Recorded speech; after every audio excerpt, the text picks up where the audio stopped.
Hi, my people. Welcome back to my channel. It's your girl, Ezinnemwilliams. How are you all doing? Hope you guys are good. Hope you guys are fine. If you are new to this channel, kindly click on the subscription button. Click on the notification bell to let you know whenever I post any new video. In this video, we are going to be talking about a series of things, and these are things that came out, or the drama that played out yesterday, Sunday, even before the live eviction show in the Big Brother Bbnaija house.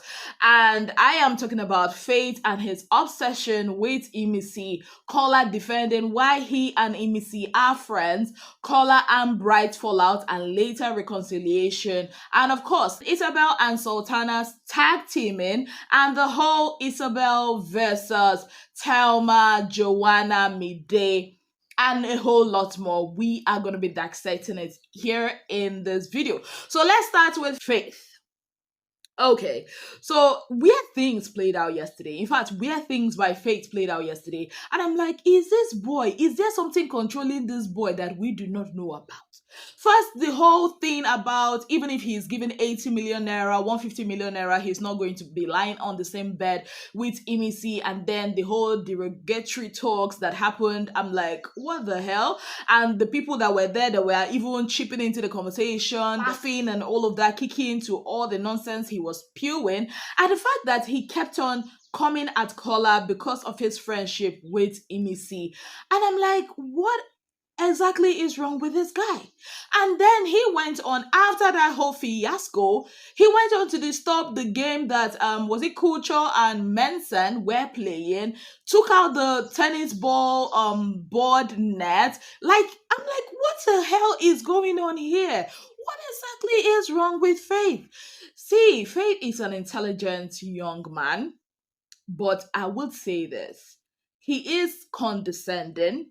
He feels like he is the smartest person in the room. And there's a problem. If you always feel like you are the smartest person in the room, there is always a tendency of you inflating your ego. There's always a tendency of you overrating yourself. There's always a tendency of you looking down on others, like this whole condescending thing. There's always a tendency of you not actually listening, because all I saw yesterday was a young man that I would call it, I don't want to call it this, but it's looking like a short man syndrome. First, he went to, I think it was in the morning yesterday, after they had cleared him about this whole tax thingy, because after their Saturday night party, they had that conversation with him. That they had told him, like, she found it weird that after they had that good discussion upstairs, I told you guys, what had happened. And then he went downstairs to go and report to Jason and started talking about it. And she was like, we are done with this. And then after that, that discussion that happened, or more like a confrontation that happened on Saturday night. The next day, this guy pulled up a chair to where they was having breakfast, and he was like, I want you to admit that what you said was wrong. I'm like, who the hell starts a conversation like that? Faith is a smart man. He has the opportunity or even a big chance to win the show. But I think that after this show, he should really work on his character. The way he was, depicting Imisi, I'm like, Imisi is a human being. She is a human being. She's not an animal. Nobody should be degraded like that. And the fact that they were all there kicking into it was even much more disturbing. And also, let's talk about Kola. He has said that, the fact that anybody that is, friends with Imisi, or there's a way he put it, like being friends with Imisi and kissing Isabelle tells him a lot he needs to know about Kola. And of course, Kola was rattled by that. And Kola started explaining, Imisi used to do this for me, do that for me. I'm like, shut up. Shut up.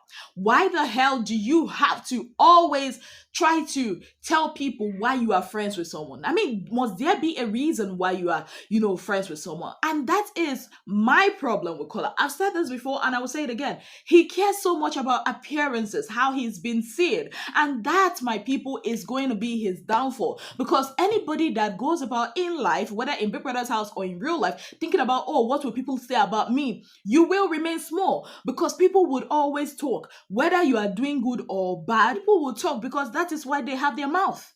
That is why they have a tongue. They will talk. And Kola seems to me like a person that is, I don't understand it though. He wants to be friends with everybody. But you know what they say about somebody that always wants to be friends with everybody? You are friends to nobody. And it's quite sad.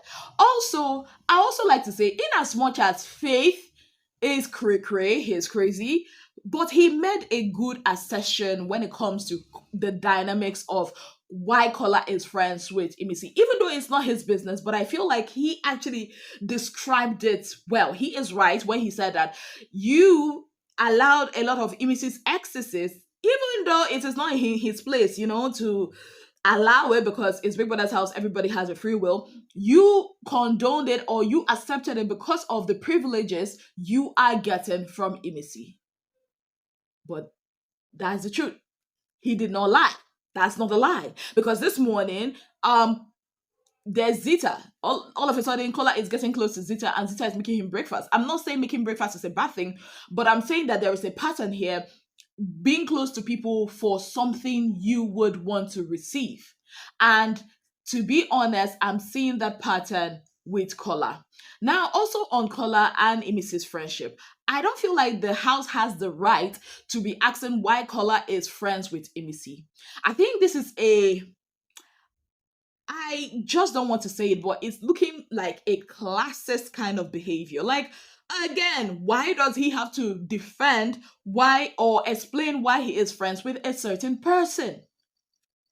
It doesn't make any sense to me. And again, I feel like the reason why that is happening is because Kola is a blabbermouth.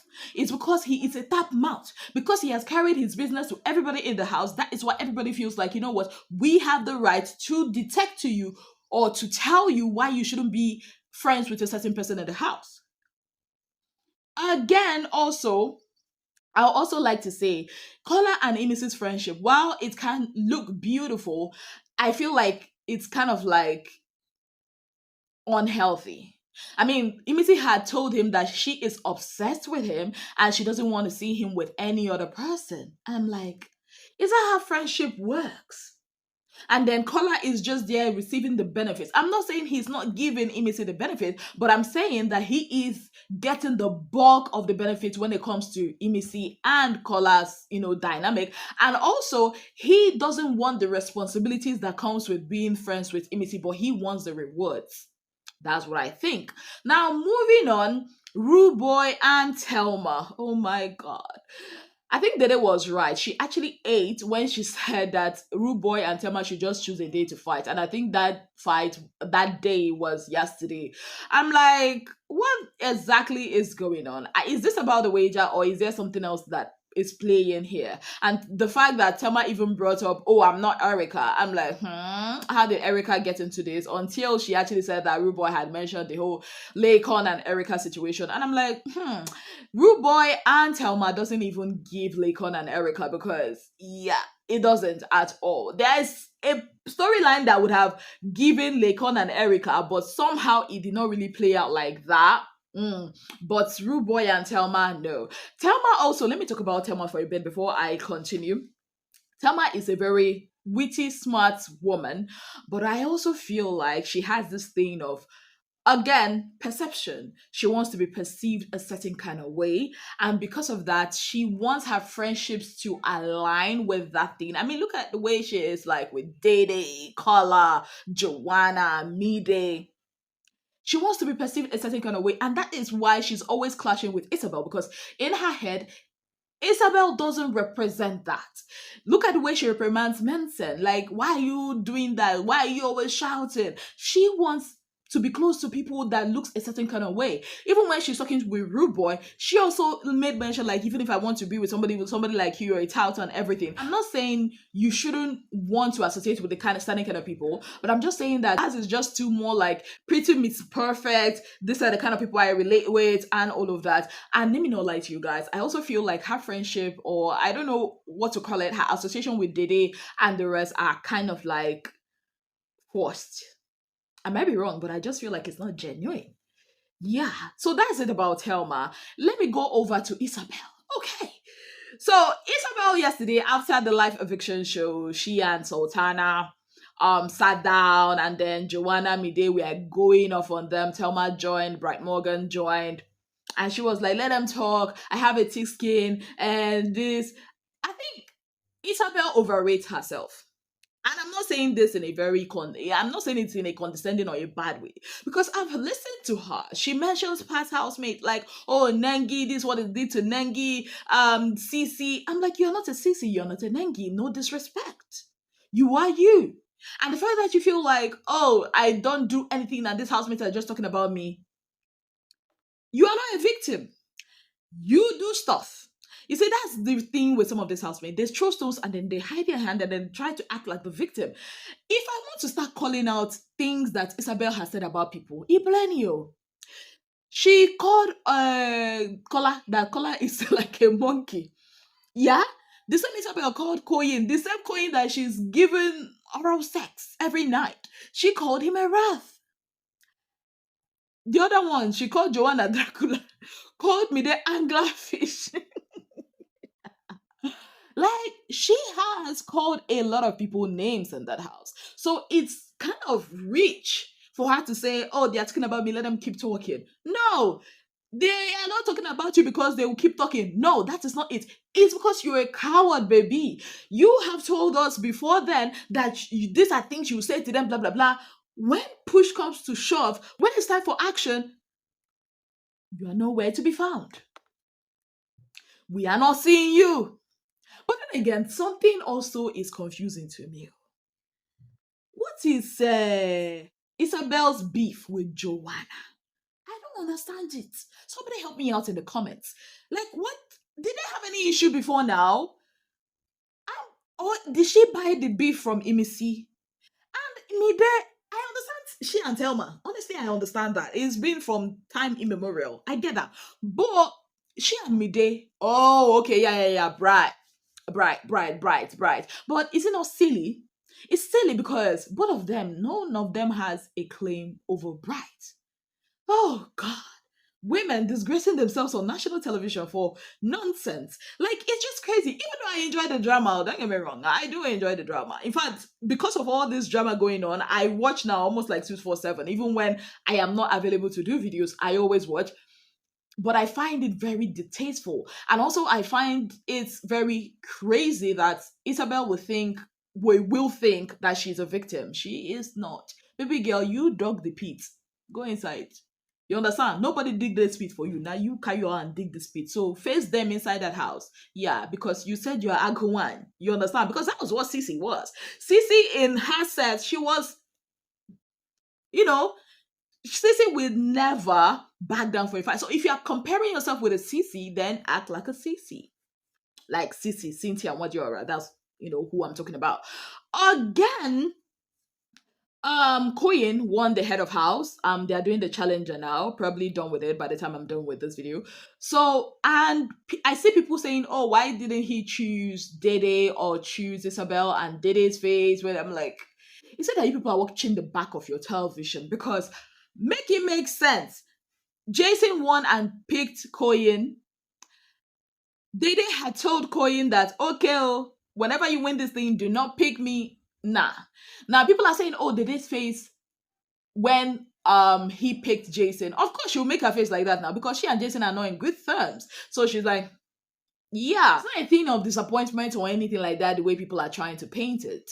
Anyways, moving on from that, let's talk about Kola and Bright Morgan. So Bright Morgan has thrown a shade on Kola when Isabelle, I think there's something that Isabelle had said, and Bright Morgan was like, oh, you've kissed Kola, you've kissed this person, and blah blah blah.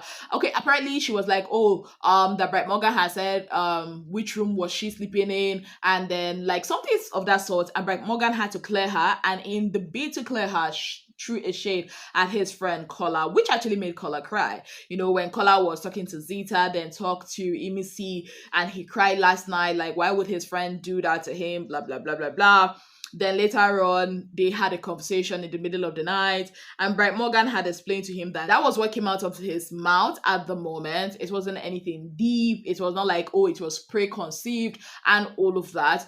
And Kola was like, I mean, there were other people that did stuff with her. There is Kumi, there is Koyin. You would have said Koyin. I'm like, waiting Koyin buy for Kola hand. May he go return him.